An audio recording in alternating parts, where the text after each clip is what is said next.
네. 오늘 말씀의 제목은 사랑의 능력이라고 합니다. 그 호주의 그 케이크 오그라고 하는 그 여성분이 한 분 살고 있었는데, 이분이 그 7개월 만에 그 쌍둥이를 조산을 했다고 합니다. 그래서 조수가에다가 쌍둥이이기 때문에 아이들 상태가 좀 많이 좀 걱정이 되고 심각했는데, 둘 중에 그 딸이었던 에임이라고 하는 친구는 다행히 건강하게 잘 태어났는데, 그 아들로 태어난 그 제임이라고 하는 친구의 상태가 굉장히 안 좋았다고 합니다. 제대로 숨도 쉬지 못해서 이 제이미를 의료진들이 태어나자마자 2시간 동안 20분간 응급처치를 막 하면서 시도했지만 숨이 돌아오지가 않았대요. 그래서 이 의사들이 의학적으로 사망 진단을 내립니다.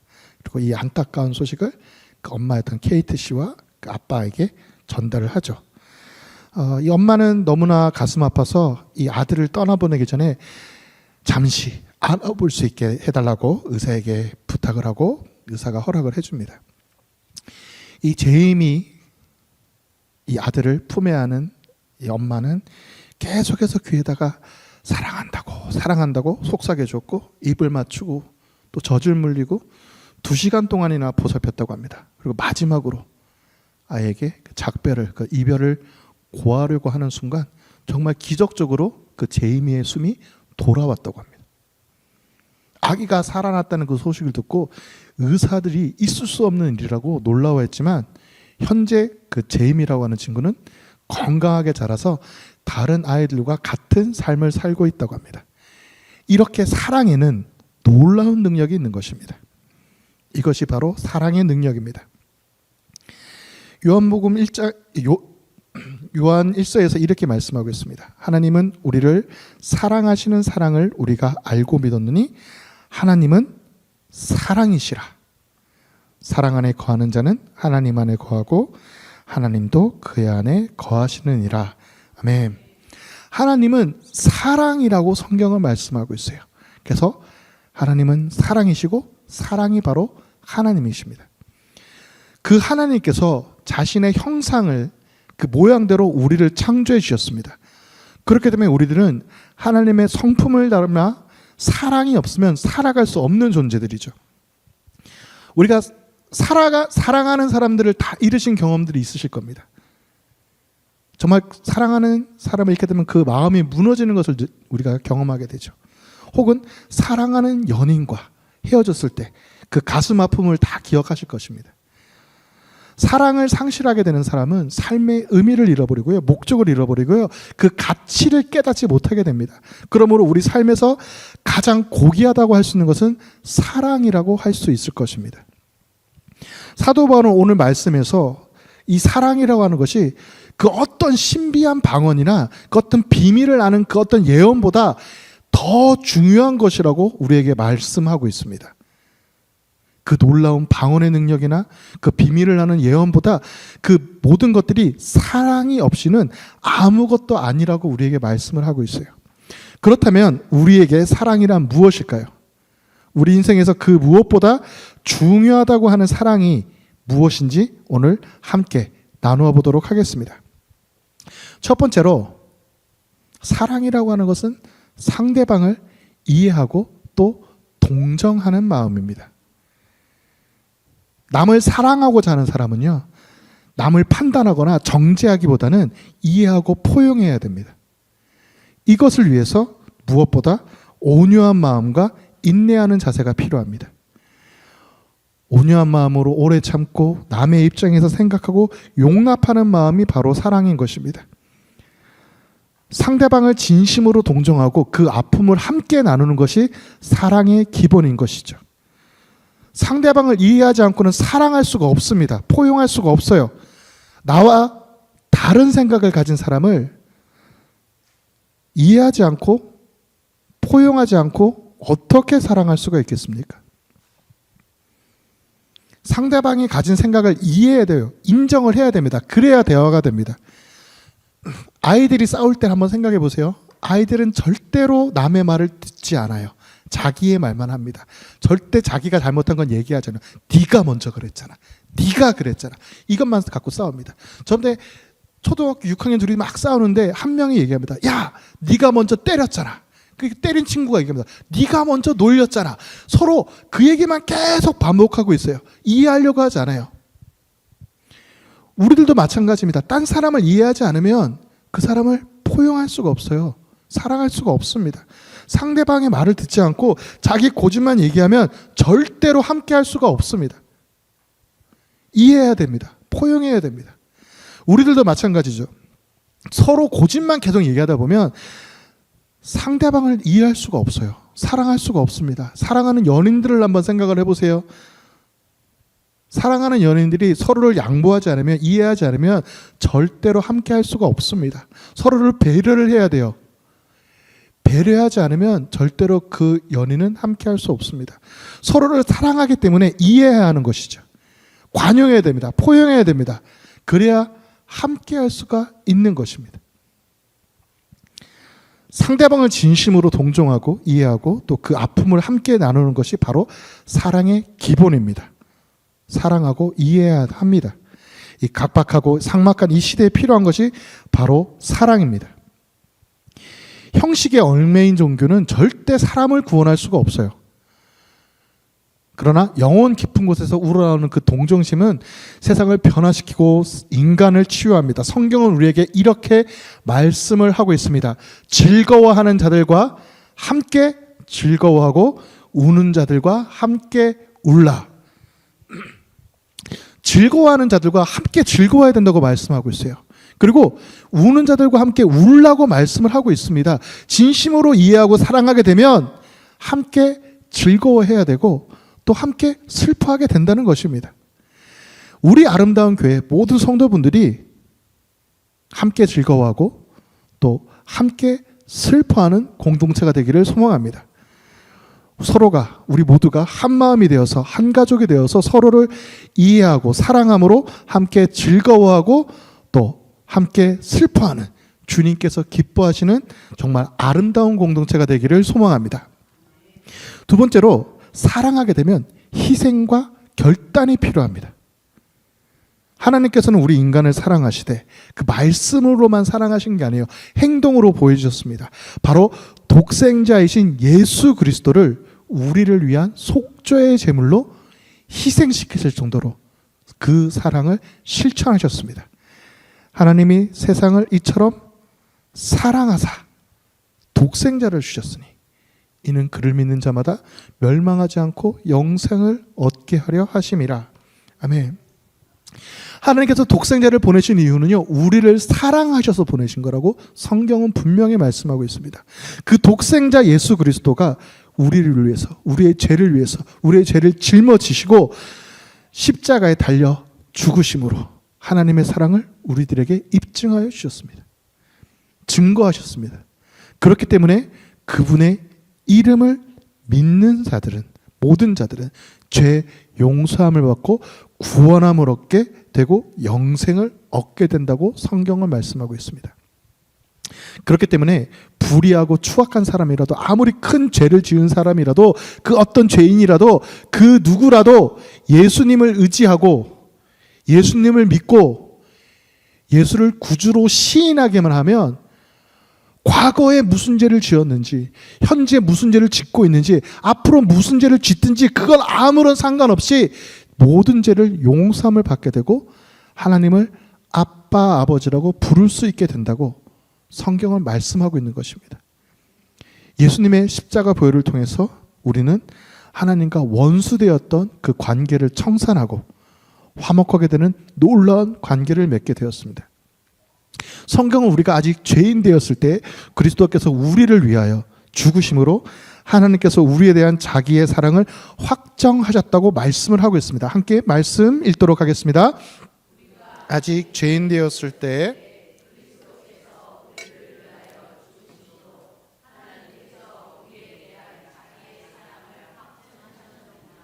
아멘. 그리스도께서 우리를 위해서 죽으셨기 때문에 그것으로 우리에게 사랑을 확증하셨다고 성경은 말씀하고 있습니다.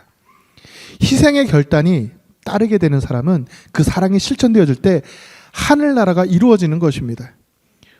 하나님을 믿었을 때 구원해 주신 게 아니에요. 그 구원을 확증하신 게 아니에요. 우리가 아직 죄인이었을 때 그 사랑을 확증하신 것입니다.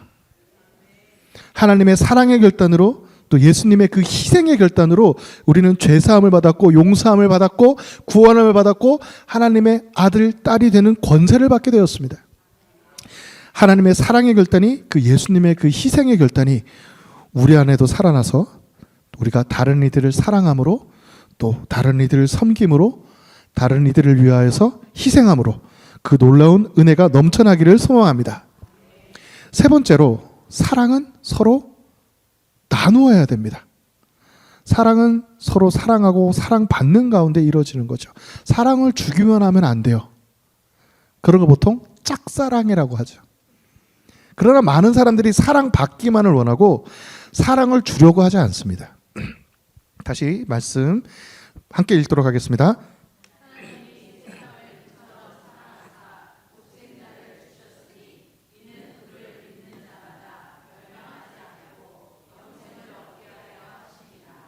아멘.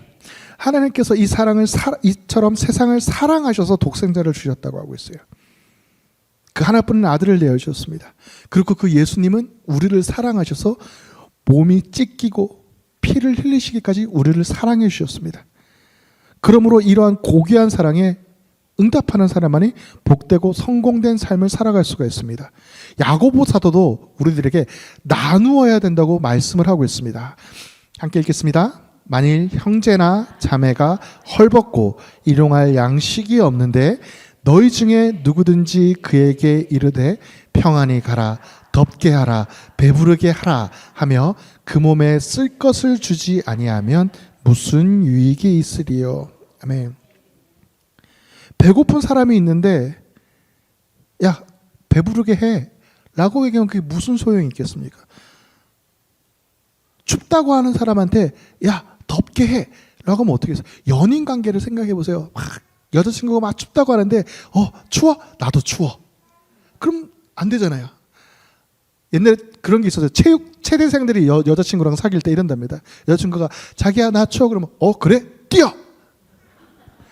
그러면 안 돼요. 덥게 해줘야 돼요. 자기 옷을 벗어서 덮어줘야 됩니다. 그렇지 않으면 안 돼요. 14절에서 야고보 사도가 무엇을 얘기하고 있냐면 요 지금 15절 16절 바로 전에 14절에서 야고보 사도가 무엇을 얘기하고 있냐면 행동하는 믿음에 대해서 이야기를 하고 있습니다. 그리고 나서 15절 16절에 와서 나눔에 대해서 얘기를 하고 있어요. 그래서 이 믿음이 있다고 하면서 나눔이 없으면 행동이 따르지 않으면 섬김이 없으면 진정한 믿음이 아니라고 얘기를 하고 있는 거예요. 우리들은 우리를 사랑하사 그 아들까지 내어주신 하나님의 사랑을 기억해야 됩니다. 우리를 사랑하셔서 자신의 또 피와 살을 내어주신 그 예수님의 사랑을 기억해야 하는 것이죠. 그리고 우리는 그 받은 사랑을 나눔으로써 우리의 믿음을 증거해야 됩니다. 갈릴리 호수와 사이는 사랑에도 서로 상호작용이 있음을 잘 보여주는 예시입니다. 요단강이 흘러내려오죠. 헐몬산에서부터 계속해서 흘러내려옵니다. 이 갈릴리 바다는 이 요단 강물을 받아들여서 다시 내보냅니다. 그래서 거기는 생명이 흐르죠. 하지만 사해라고 하는 곳은 요단강이 흘러 들어가기만 할 뿐 내보내지 않습니다. 그래서 생명이 없는 죽음의 바다가 되었습니다. 저는 보통 배울 때 이 사해가 해수면보다 낮다라고 하는 얘기는 들었었어요. 많이 들으셨죠? 근데 설교를 준비하다 보니까 사해뿐만 아니고 갈릴리 바다도 해수면보다 낮아요. 그럼에도 불구하고 생명이 흐를 수 있는 것은 계속해서 흘려보내기 때문입니다. 고인물은 썩게 돼 있어요. 흘려보내야 됩니다. 사랑을 받기만 하고 내보내지 않으면 안 돼요. 사랑을 실천해야 됩니다. 그리스도인들은 나누어주는 사랑을 해야만 합니다. 섬길 줄 알아야 돼요. 그렇지 않으면 신앙의 발전이 없고요. 성숙을 이루어낼 수가 없습니다. 성경은 주는 것이 받는 것보다 복이 있다라고 우리에게 말씀을 하여 주고 계십니다. 함께 말씀 읽겠습니다.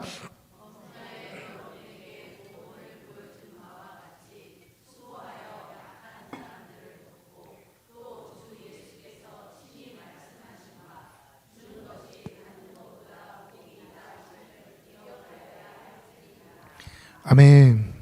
분명 말씀하고 있어. 약한 사람을 도우라고 말씀을 하고 계십니다. 그리고 주는 것이 받는 것보다 복이 있다라고 말씀을 하고 계세요.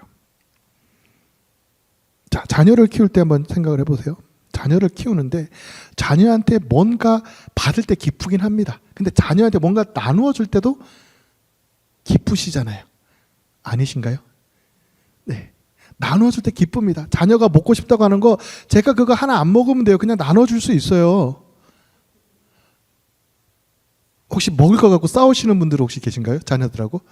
물론 지금은 싸우실 수 있어요. 자녀들의 큰 분들은 싸우실 수 있어요. 근데 어린 자녀들한테는 다 양보를 합니다. 다 줍니다. 애가 먹고 싶다면 다 양보를 해요.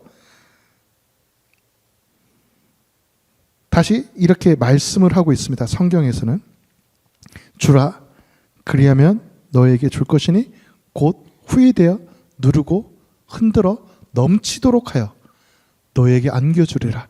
너희가 헤아리는 그 헤아림으로 너희도 헤아림을 도로 받을 것이니라. 아멘. 우리가 나누어 주면요, 남에게 베풀어 주면요, 하나님께서 우리에게 다시 주신다고 말씀하고 계세요. 다시 주시는데 그냥 갚아 주시는 게 아니라 후히 주시는데, 얼만큼 후히 주시냐면 눌러도 흔들어서 넘치도록 채워 주신다고 우리에게 약속을 하고 계십니다. 주의 사랑을 우리가 나누어 줌으로 차고 넘치도록 부어주시는 은혜와 복을 받으시는 모두가 되시기를 축원드립니다. 사랑은 만사를 변화시키는 위대한 능력을 가지고 있습니다. 우리가 입술만이 아니라 행동과 또 진실함으로 우리가 사랑을 실천하고 보여줄 때, 이웃을 향해 섬길 때, 서로를 향해 봉사하며 나아갈 때 하나님의 그 크신 사랑이 우리를 통해서 이 땅에 메아리치게 될 것입니다. 내 형제들아, 만일 사람이 믿음이 있노라 하고 행함이 없으면 무슨 유익이 있으리요? 그 믿음이 능히 자기를 구원하겠느냐? 아멘. 사도 야고보는 이렇게 얘기를 하고 있습니다. 믿음이 있다고 하고 행함이 없으면 그 믿음이 자기를 구원하겠느냐라고 묻고 있습니다. 이 말이 무슨 말이냐면, 행함이 없는 믿음은 죽은 믿음이다. 그 믿음으로 너희를 구원할 수 있겠느냐라고 하면서 행함이 없는 믿음으로는 절대 구원받을 수 없다라고 얘기하고 있는 게 아니에요. 그렇게 이해하시면 잘못됩니다. 왜냐하면 우리는 구원받기 위해서 뭐가 필요하죠? 믿음만 있으면 됩니다. 그럼 이 말씀이 뜻하는 것이 뭐냐면, 구원받을 만한 믿음이 있는 사람은 반드시 행함이 있어야 된다는 걸 얘기를 하고 있습니다. 구원받을 만한 믿음이 있으면 남을 섬길 줄 알아야 돼요. 남을 사랑할 줄 알아야 됩니다. 남을 이해해야 됩니다. 구원받을 만한 믿음 가진 사람이 자기 혼자만 알면 안 돼요. 우리가 주를 믿는다고 하면서 받은 사랑을 나누지 않고 사랑을 실천하지 않으면 그거는 죽은 믿음일 뿐입니다. 사랑은 받으면 나누어야 하는 것입니다. 사랑하면 이해하고 동정해야 됩니다. 이해하지 않고 절대로 사랑할 수가 없어요. 상대방을 어떻게 이해하지 않고 사랑할 수가 있겠습니까?